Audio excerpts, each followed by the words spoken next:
बिस्मिल्लाहिर्रहमानिर्रहीम। आज हम स्टूडेंट इंटरनेशनल स्टूडेंट्स के लिए वीडियो बनाने वाले हैं स्पेशली, जिसमें बात करने वाले हैं कॉलेज स्टूडेंट वीज़े पे।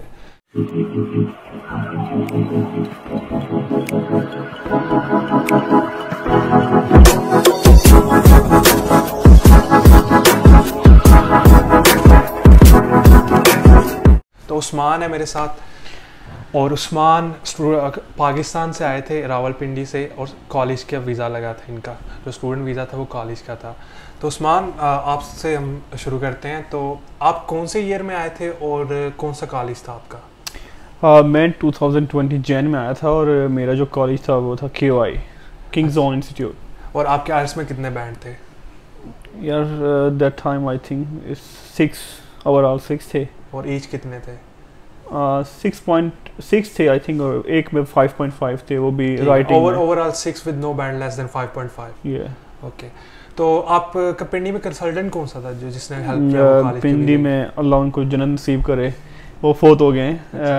तो वो मेरे कंसल्टेंट थे, बट उन्होंने जो हेल्प ली थी वो थी मंडी में एक कंसल्टेंट है रूट्स ओवरसीज के नाम से, तो उनसे हेल्प ली थी।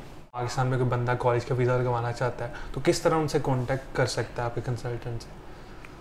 वो मंडी बहाउद्दीन में है, रूट्स ओवरसीज कंसल्टेंसी के नाम तो से नाम लिखेंगे उनका, कांटेक्ट हाँ बिल्कुल, मंडी बहाउद्दीन में। बट बहुत ज़्यादा लोग लगाते हैं कॉलेज के वीज़े, but they are really good, you know. अच्छा, आप उन्हें रेकमेंड करेंगे? मैं रेकमेंड करता हूँ, क्योंकि तो मेरे दोस्त भी कैसे, मतलब फाइल क्या लगवाई थी और क्या टिप्स एंड ट्रिक्स दे सकते हैं जो कॉलेज के स्टूडेंट वीज़ा लगवाना चाहते हैं पाकिस्तान से लोग? बेसिकली जो था मेरे केस में ये था कि मेरे जितने भी डॉक्यूमेंट्स थे, मेरे कोई वो सब ओरिजिनल डॉक्यूमेंट्स थे। बेसिकली ये था कि मैं जॉब कर रहा था पाकिस्तान में, तो जो मेरा गैप था, मैं इस वजह से वो मेरा कवर हुआ, मैं जॉब कर रहा था पाकिस्तान टोबैको कंपनी का। जो अब गैप कितना था? मेरा 1 ईयर गैप था, लेकिन वो गैप तो नहीं कह सकते, बेसिकली मैं जॉब कर रहा था इन द फील्ड। तो आपने वो जॉब की अपनी पे सैलरी बिल्कुल बिल्कुल, पे स्लिप वो भी ऐसे है कि आपको बैंक स्टेटमेंट लगानी पड़ेगी कि आपकी बैंक में सैलरी आ रही है, आप टैक्स पेयर हो तो टैक्स कट रहा है सारा। तो बैंक स्टेटमेंट आपकी कितनी थी कॉलेज के लिए जो आपने वीज़ा लगवाया? बैंक स्टेटमेंट तो काफ़ी ज़्यादा थी, बट डिपेंड करता है कि किस तरह। लेकिन आपके 40-50 लैक्स भी होने चाहिए, 60 भी चल जाता है, इतना ज़्यादा इशू नहीं है। तो इसमें यह है कि मेरी थोड़ा ज़्यादा थी। अच्छा, और KOI कॉलेज जो आपकी क्लास थी उसमें कितने पाकिस्तानी स्टूडेंट थे और कहाँ से स्टूडेंट थे? हमारे कॉलेज में इंडिया, पाकिस्तान, नेपाल से थे, और हमारी क्लास में तकरीबन होंगे कोई 15 से 16 पाकिस्तानी। मेरे जो मेरा इनटेक था, सारे जो कॉलेज के स्टूडेंट वीज़ा पे आए थे। बिल्कुल। तो ये सॉरी से जिसमें हुरैरा को तो जानते होंगे, काफ़ी लोगों ने देखा, हुरैरा भी मेरे कॉलेज में आया था। बेसिकली हमने एक लड़का है, हाँ बिलाल, हमने गट्ठे ही वीज़ा मेरे हुरैरा ने अप्लाई किया था, बट मेरा वीज़ा थोड़ा लेट हो गया तो हुरैरा पहले आ गया था। अच्छा, तो 15 लड़के पाकिस्तानी स्टूडेंट जो KOI में आए थे कॉलेज का वीज़ा लेके। तो अगर आप कंसल्टेंट अच्छा चूज़ करते हैं, फ़ाइल अच्छी लगाते हैं, आपकी बैंक स्टेटमेंट स्ट्रॉन्ग है और आप अपना गैप है अगर, तो आप उसको एक्सप्लेन करते हैं अच्छी तरह, तो कॉलेज का वीज़ा इम्पॉसिबल नहीं है। आपके सामने जिंदा मिसाल है उस्मान हमारे साथ, अल्हम्दुलिल्लाह। तो एक चीज़ और बताऊँगा कि डॉक्यूमेंट्स भी आपके बिल्कुल ओरिजिनल होने चाहिए। कुछ लोग अभी बेसिकली जिस तरह अभी का जो सिनेरियो चल रहा है, इसमें यह है कि कुछ काफ़ी ज़्यादा लोग जो है ना वो फेक डॉक्यूमेंट्स के साथ आते हैं। तो अभी रिसेंटली 2 लड़के जो थे उनको बैंक स्टेटमेंट पे उन्होंने रोका एयरपोर्ट पे, तो उनसे पूछा गया कि आपका बैंक कहाँ पे है, क्या है सर। तो वो लड़के मतलब वो एक पंजाबी में पुथला गए। तो वो ना ऐसे बेसिकली वो उनको समझ नहीं है कि वो क्या कह रहे हैं ये इमिग्रेशन वाले। सिर्फ उस वजह से उनका जो है ना उन्होंने एयरपोर्ट से ही वापस भेज दिया कि उनको पता नहीं था उनका बैंक कहाँ पे है, ये पैसे कहाँ से आए, क्यों आए। वो उन्होंने कहा जी हमारे कंसल्टेंट ने हमसे ये हमारे पैसे डाले हैं, उससे उन्होंने बता दिया, तो वीज़ा कैंसिल हो, उन्होंने उसी वक्त वीज़ा कैंसिल करके उनको वापस भेज दिया। तो ये भी एक चीज़ है, आपको पता होना चाहिए। देखें, आप अगर बैंक स्टेटमेंट बना भी रहे हैं, क्योंकि बताया किस कहाँ से हम लोग आते हैं ना, कोई वहाँ पे तो नहीं है कि जो गोल्ड स्पून लेके पैदा हो गया या सिल्वर स्पून। इसमें यह है कि आपको पता होना चाहिए कि पैसे जो हैं वो कहाँ से आए हैं, इतना आपको पता होना चाहिए। बेसिक आंसर्स आपको पता होने चाहिए क्वेश्चंस के, क्योंकि आपको कंसल्टेंट्स को चाहिए कि वो अपने जो जितने भी उनके जो स्टूडेंट्स हैं जो आ रहे हैं उनको बताएं कि भाई ये क्वेश्चन आपसे पूछे जा सकते हैं।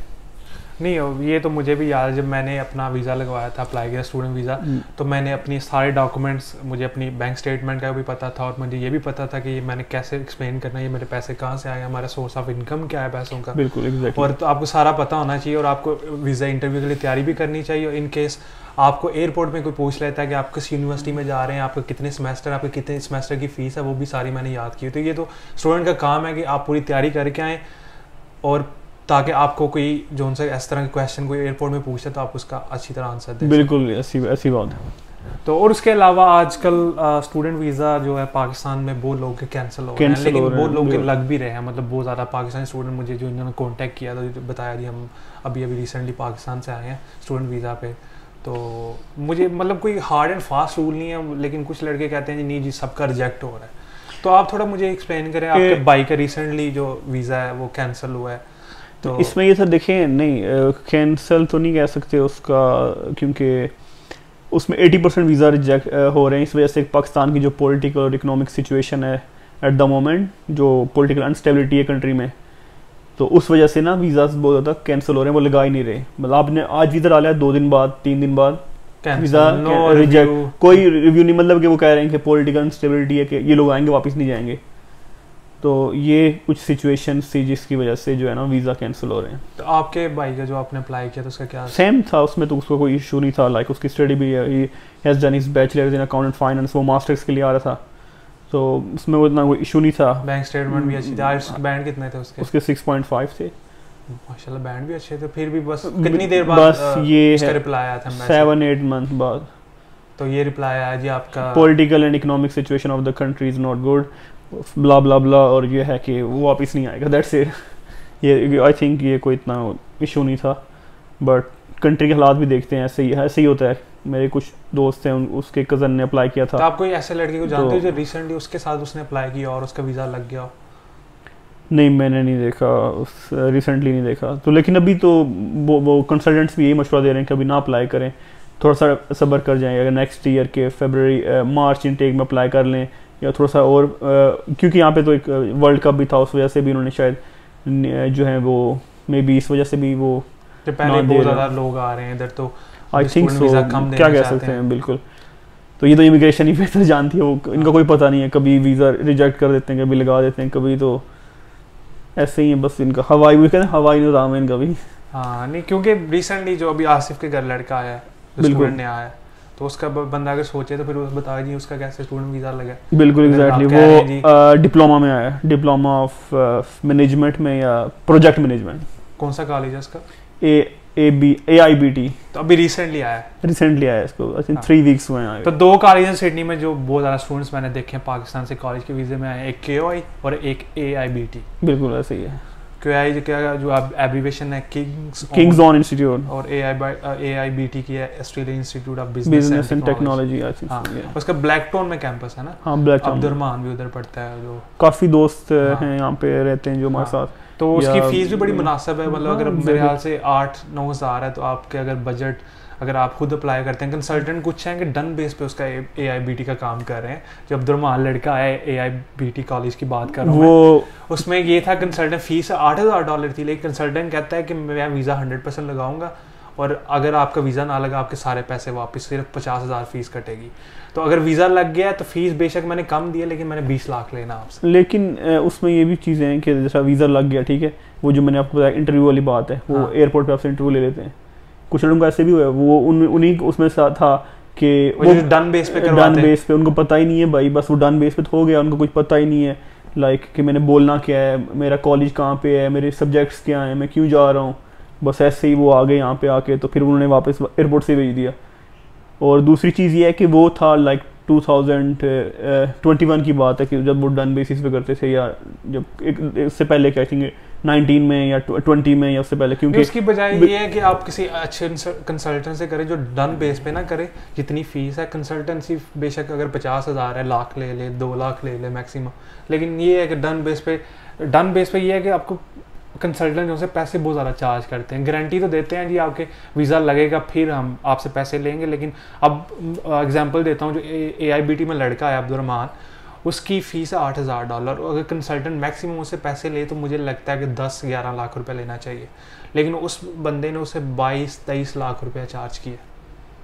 बिल्कुल ऐसे ही तो है। मतलब कंसल्टेंट डन बेस पे करते हैं, लेकिन पैसे बहुत ज़्यादा चार्ज करते हैं, मतलब डबल चार्ज करते हैं। हाँ वही कॉलेजेस हैं जो दूसरे कंसल्टेंट हैं जो अच्छे तो मुझे कंसल्टेंट लगता है अगर जिस तरह AIBT में बिल्कुल जिस तरह HR वाले कंसल्टेंट हैं लाहौर में बेस्ट कंसल्टेंट हैं जिस तरह, और वो ताहा बता रहा था कि बिल्कुल अगर पाकिस्तान में इस टाइम कंसल्टेंट अच्छे हैं ना, वो HR प्रोफेशनल लोग हैं ना, तो वो अच्छा गाइड करते हैं। कुछ लोग होते हैं वो बच्चों को कहते हैं SOP आप खुद लिखो। बिल्कुल हम बताना चाहिए आप फ्रीडम ऑफ इस तरह पर्पस जैसे आपने कहा कि एयरपोर्ट पे पूछ ले तो आपको पता ही नहीं। बताइए आप, जिस तरह मैंने भी अपनी SOP खुद लिखी थी, मुझे पता था भाई मैं क्यों जा रहा हूँ। मैं तो मतलब होता ना कि बस मैं कहूँ जी मैं जा रहा हूँ बस इस वजह से नहीं, मुझे पता है मेरा एक पर्पस है, मैंने बैचलर्स के जा रहा हूँ, मास्टर्स जा रहा हूँ, उसके बाद मैंने क्या करना है, वापस कंट्री में आके मैंने क्या जॉब करनी है, तो हर चीज़ों को पता होनी चाहिए। तो इस वजह से मेरा ये होता है कि मैं जो भी लड़के होते हैं थोड़ा अब खुद लिखें आगे, बाकी वो कंसल्टेंट आपकी सेट कर लेगा SOP वगैरह, जो ग्रामर की मिस्टेक्स हैं, जो जितनी भी चीज़ें ना वो खुद कर सकते हैं आगे। बस ये है कि खुद पता होना चाहिए आपको जो भी आप अप्लाई कर रहे हैं। तो मेरा वैसे अभी दिल है कि एक उस लड़के के साथ पॉडकास्ट किया जाए जो अभी रिसेंटली आया ना, ताकि थोड़ा लोगों को पता चले जी वीज़े लग रहे हैं, तो अगर लग रहे हैं तो किस वजह से लग रहे हैं, और जिनके कैंसिल हो रहे हैं तो किस वजह से कैंसिल हो रहे हैं। बिल्कुल ऐसे ही है। तो हम कोशिश करेंगे जी इस टॉपिक पे वीडियो बनाएं, क्योंकि बहुत लड़कों की क्यूरीज भी आती हैं, और वाकई ये बड़ा मतलब अगर हम पाकिस्तान में होते तो हमारे पे क्या बीती होती अगर हमने ऑस्ट्रेलिया जाना है और आगे से वीज़े नहीं लग अच्छा जब मैं आया था ना तो मुझे कंसल्टेंट ने बोला कॉलेज में जाना है कि यूनिवर्सिटी में जाना है। मैंने पूछा यूनिवर्सिटी की फीस कितनी है और कॉलेज की कितनी है। उसने बोला यूनिवर्सिटी की 16,000 समथिंग और कॉलेज की उस वक्त 7,000 थी। अच्छा। मैंने कहा भाई कॉलेज में कर दे, अगर हो गया तो हो गया, नहीं हुआ तो देखा जाएगा। अल्लाह की कर रही होगी। हाँ अल्हम्दुलिल्लाह वो हो गया फिर कि 8,000 फीस थी आपकी? मेरी 7,000 फीस थी। और उसके अलावा कितने एक्सपेंसेस आए थे आपके 7,000 के अलावा? टोटल आई थिंक जो मेरे एक्सपेंस आए थे वो थे टोटल यहाँ तक पहुँचे तक 15,000 आई थिंक 16,000। मतलब उस टाइम तो मेरा $1,000 का 1 लाख रुपया था ना? आई थिंक कम था उस वक्त डॉलर का रेट, मतलब 15-14 लाख रुपए में 14-15 लाख में मैं यहाँ पे आ गया। इसमें सब कंसल्टेंसी की फीस थी, तो टिकट तक यहाँ तक जो साथ लेके भी आया था $1,200 था, वो यहाँ तक मैं आ गया था। वो यही सीन है ना कि अगर आप कॉलेज में आते हो, अगर आप यूनिवर्सिटी में देखें अभी जिस तरह सॉरी बात काट रहा हूँ, जिस तरह वो कंसल्टेंट अच्छा था ठीक है, उसने कहा कि आपको ऐसा SOP आपके डॉक्यूमेंट्स जेन्युइन है, काम कोई इशू नहीं, आपका 100% वीज़ा आएगा। उसने 100% से जैसे कहा कि मेरे डॉक्यूमेंट्स जेन्युइन थे और मैंने SOP जो है बहुत अच्छी लिखी थी। इस वजह से अल्लाह उनको जन्नत नसीब करे, वो फोत हो गए हैं वाजिद भाई, बहुत ही अच्छे इंसान थे। तो उन बस ये देखें ऐसे कंसल्टेंट होता है ना, मतलब कि वो आपको अच्छा गाइड करता है। अगर वो होता है ना कोई और कहता है भाई मैं तो इसे 20 लाख लूँगा एक्स्ट्रा या 15 लाख डन बेस पे, तो वो तो एक्स्ट्रा दे रहा हूँ मैं, वही सेम चीज़ जो है वो दूसरा कंसल्टेंट भी कम पैसों में कर रहा है, तो मैं क्यों ना उसके पास जाऊँ। हाँ बिल्कुल सही बात। मैंने जो चीज़ की थी जब ऑस्ट्रेलिया आना था तो मुझे पता था कि कंसल्टेंट सारे सही नहीं होते हैं, तो उसकी सही जो तरीकाकार है, जो प्रोसीजर है कि आप सारे कंसल्टेंट के पास जाओ और आपको फिर आइडिया हो जाए कौन सा सही बात कर रहा हो, कौन सा गलत बात कर रहा हो। और दूसरी चीज़ सॉरी मैं एक चीज़ ऐड करूँगा, यहाँ की भी जब ऑस्ट्रेलिया आ जाते हो फिर आपको होता है कि मैंने कोर्स चेंज करना है, आप फिर कंसल्टेंट्स के पास जाना शुरू करते हो।